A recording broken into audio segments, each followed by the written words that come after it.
What's up everyone? Thanks and welcome to Game a Movie Recap. The film that I will discuss this time is called Morbius, which will be released in 2022 and directed by Daniel Espinosa. This film tells the story of a doctor who has a rare blood disease, and is very difficult to cure. Until finally the doctor found one powerful drug.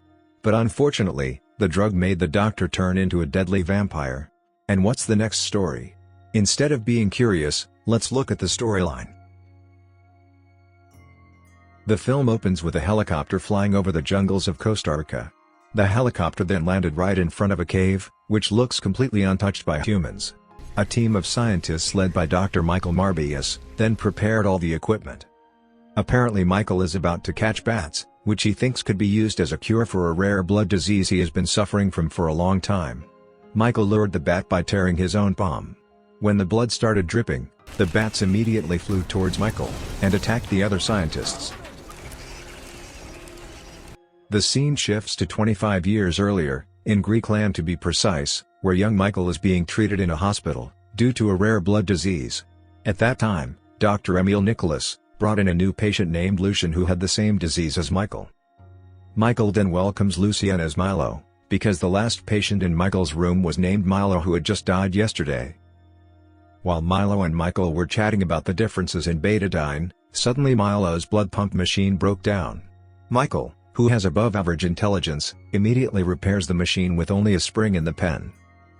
After the machine runs normally and Milo wakes up, Michael is called by Nicholas. Where Nicholas was very amazed by the intelligence possessed by Michael because he had repaired medical machines with only a pen spring.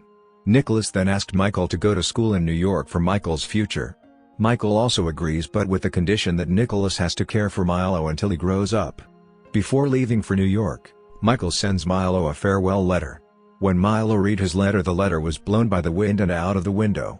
Milo immediately left the hospital to pick up his letter. But the letter had already been taken by a group of naughty students. The group of students then beat Milo until finally Nicholas came to help Milo. We go back to the present, to be precise after Michael got batted in Costa Rica.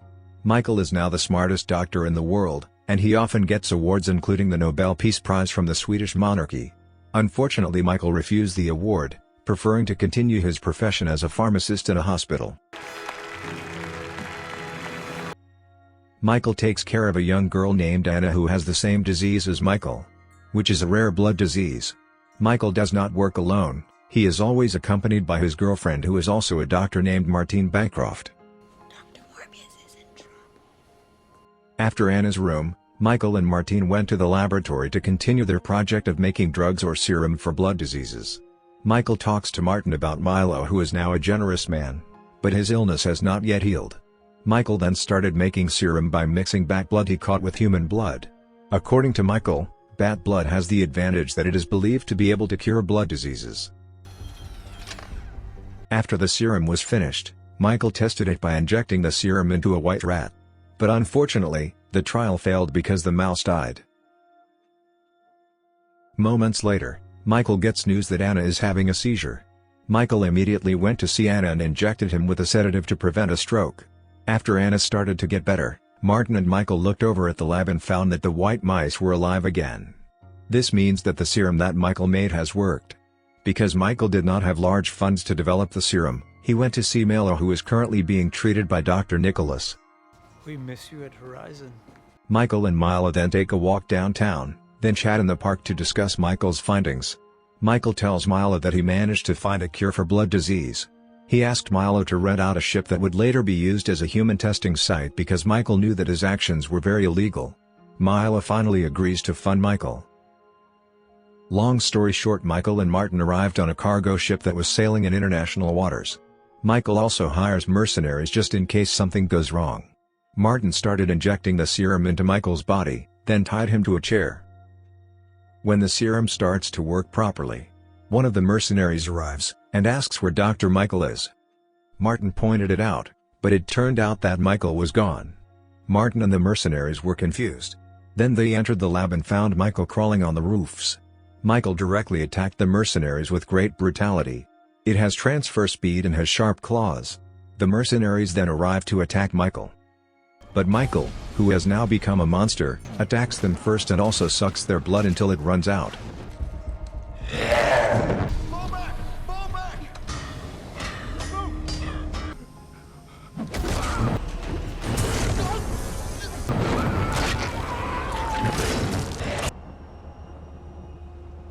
After killing all the soldiers, Michael woke up and saw his horrible body slowly turning into a normal human. Michael also felt that his body was healthy, even his body was more muscular than usual. Michael then saw the CCTV footage where he turned into a monster and killed all the mercenaries. He also saw that Martin fainted during the attack. Michael then sent a message for help, then took a serum sample and left the ship. The next day, FBI agents Simon Stroud and Rodriguez went aboard the cargo ship to investigate the crime scene. The medical team found Martin and immediately took him to the hospital. According to the investigation, Simon stated that this attack was not carried out by ordinary humans, because every corpse had bite marks and its blood was sucked. In the hospital laboratory, Michael isolates himself to continue to understand his current new condition. He also consumes blood to prop his hunger like a vampire. Michael then began to hone his new powers such as moving places, flying, and very fast reflexes. Initiated.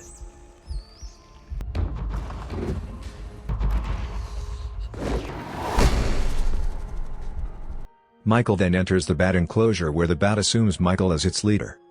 I feel a kinship with these creatures. After that, Michael tried to test how fast his reaction was if he was hungry. He enters the glass cell and begins to feel the changes. At the same time, Milo is dating. He helped resuscitate Michael by giving him a bag of blood.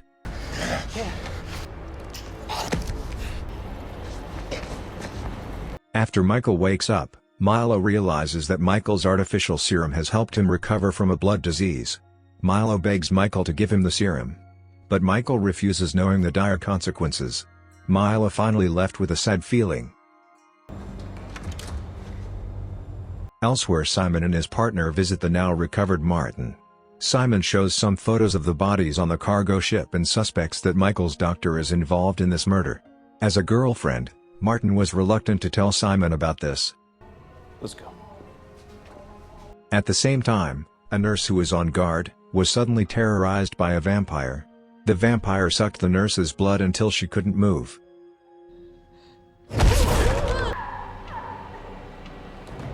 Because he heard the commotion, Michael came out of Martin's room and saw that a nurse had died in a state of blood loss. Michael was confused because he felt he had done nothing.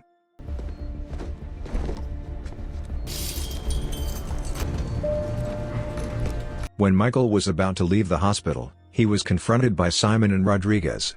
Michael tries to escape through the roof of the building. But it was in vain because Simon managed to shoot a stun bullet into his body.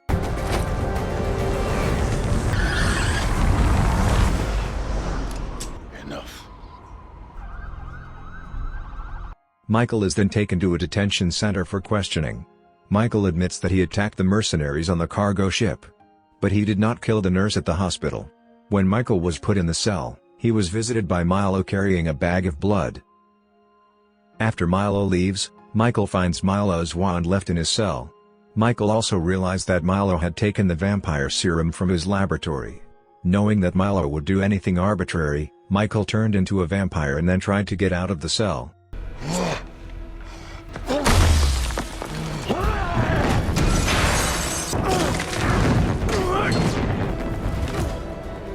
Michael then sees Milo hunting down a newspaper seller.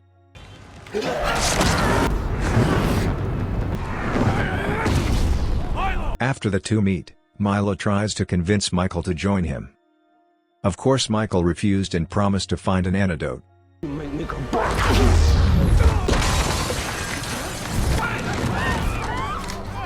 Michael then chases Milo all the way to the subway station, where several police officers arrive to arrest Milo.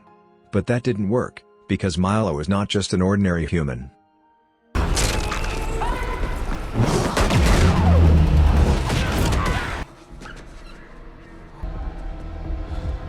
Milo tries to catch Michael, but Michael escapes by flying through the train tunnel.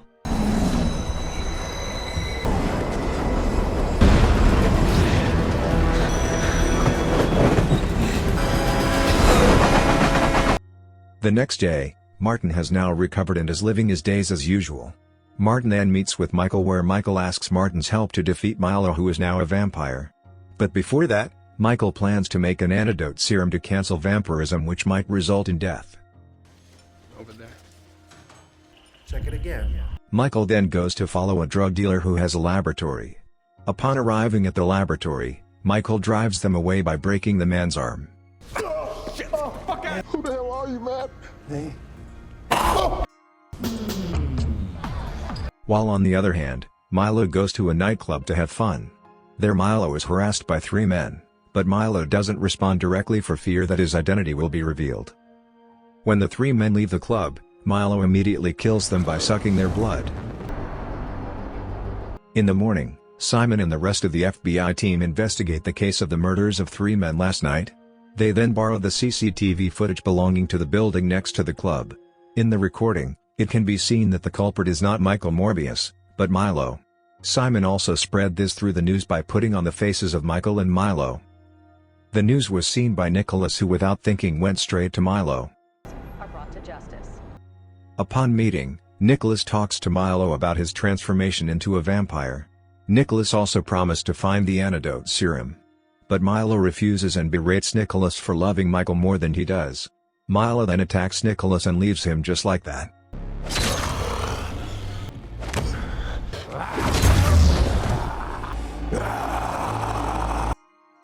While in the laboratory, Michael and Martin finally succeeded in developing an antidote serum made from instant hemochromatosis, a substance that can kill bats and is fatal to the human body. Not long after, Michael gets a call from Nicholas informing him that he was attacked by Milo. Nicholas. Arriving at Nicholas' place, Michael has a vision that Milo has kidnapped Martin. Michael immediately used his echolocation ability and flew up to the top of the building where Martin was.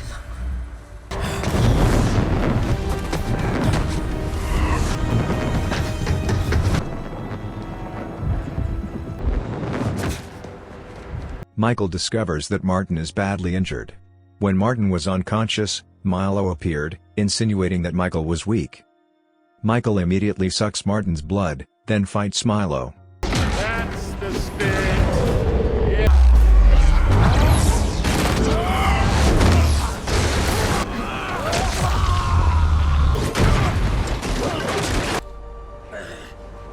Michael, who only sucked a little blood, began to be overwhelmed by Milo.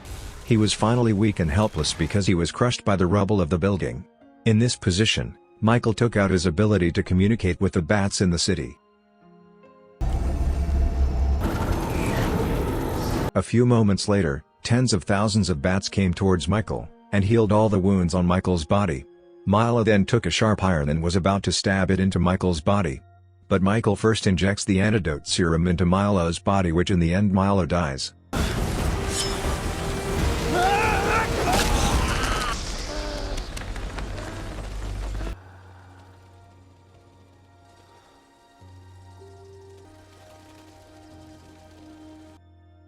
At the end of the film, we are shown Martin coming back to life and turning into a vampire after being bitten by Michael.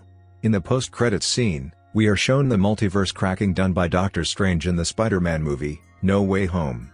Along with that, Vulture, Spider-Man villain, suddenly moved to Morbius Universe prison. After being released from prison, the Vulture found his suit of armor that had come from nowhere. Then in the end credits, the Vulture confronts Morbius and tells him that Spider-Man is involved in whatever is happening now. Vulture asked for help from Morbius to kill Spider-Man together. The end. If you like this video, please like and subscribe to this channel. Don't forget to watch other videos. See you in the next video.